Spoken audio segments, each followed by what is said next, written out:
प्रिय विद्यार्थी, हम आज इतिहास का जो चैप्टर 13 था जिसका नाम था महात्मा गांधी और राष्ट्रीय आंदोलन, उसका भाग 1 पढ़ा दिए थे। आज हम लोग इसके भाग 2 को देखते हैं। भाग 2 में हम लोग मुख्य रूप से चंपारण आंदोलन के बारे में पढ़ेंगे। ठीक है, तो चंपारण आंदोलन क्या है कि बिहार के चंपारण में किसानों के साथ दुर्व्यवहार किया जाता था, यानी उनको कहा जाता था जबरदस्ती कि 3/20 भाग पर आपको नील की खेती करना, यानी जबरदस्ती नील की खेती करवाया जाता था। और नील की खेती जिस भूमि पे हो जाती थी एक बार, वह भूमि खराब हो जाती थी। ठीक है ना, कुछ समय के लिए वह भूमि क्या हो जाती थी, खराब ऊसड़ हो जाती थी, बंजर हो जाती थी। इसलिए कोई भी चंपारण या बिहार के रहने वाले किसान नील की खेती नहीं करना चाहते थे। तो देखते हैं इसको। तो गांधी जी 1915 ईस्वी में दक्षिण अफ्रीका से भारत लौट आए और 1915 ईस्वी में लौटने के बाद उनको केसरे हिंद की उपाधि दिया गया था। अब वहां से आगे हमको पढ़ना है। तो 1915 ईस्वी में गांधी जी जैसे ही भारत लौट आए तो सबसे पहले गुजरात में साबरमती आश्रम की स्थापना की। यानी 1915 ईस्वी में गुजरात में गांधी जी ने तीसरा आश्रम की स्थापना की, तो साबरमती आश्रम की स्थापना किए। ठीक है, उसके बाद 1916 ईस्वी में एक लखनऊ में कांग्रेस का अधिवेशन हुआ। ठीक है, तो उस अधिवेशन में बिहार के जो किसान नेता थे जिनका नाम था राजकुमार शुक्ल। ठीक है, राजकुमार शुक्ल की भेंट महात्मा गांधी जी से हो जाती है और राजकुमार शुक्ल चंपारण के किसानों की दुर्दशा यानी स्थिति को गांधी जी के सामने बयान करते हैं, यानी बताते हैं और गांधी जी से आग्रह करते हैं कि आप एक बार चंपारण जरूर आइए। तो राजकुमार शुक्ल ने बिहार के किसानों की स्थिति के बारे में गांधी जी से बताए और उन्हें चंपारण आने के लिए आग्रह किए कि एक बार आप हमारी स्थिति को देखते हुए आप बिहार के चंपारण में जरूर आइए।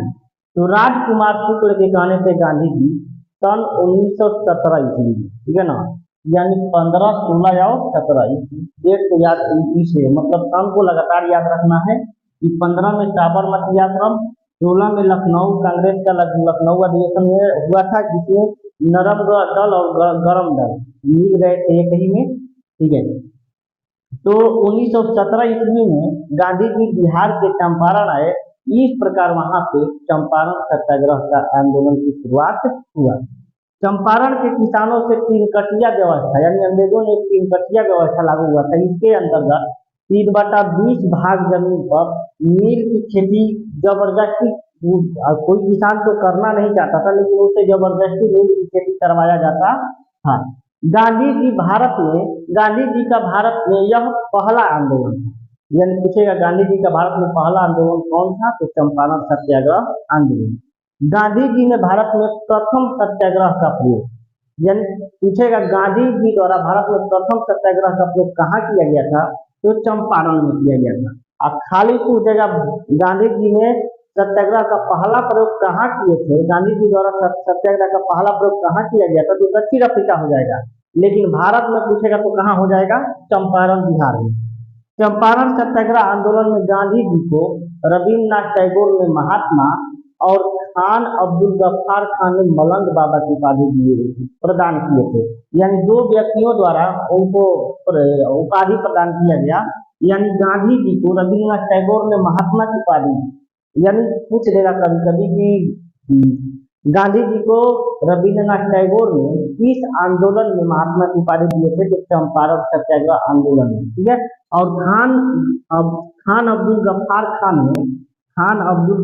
खान ने उन्हें मलंग बाबा की उपाधि दिए थे।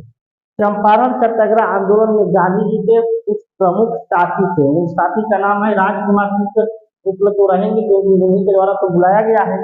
उसके बाद डॉक्टर राजेंद्र प्रसाद बिहार के आने वाले थे, भारत के प्रथम राष्ट्रपति भी थे।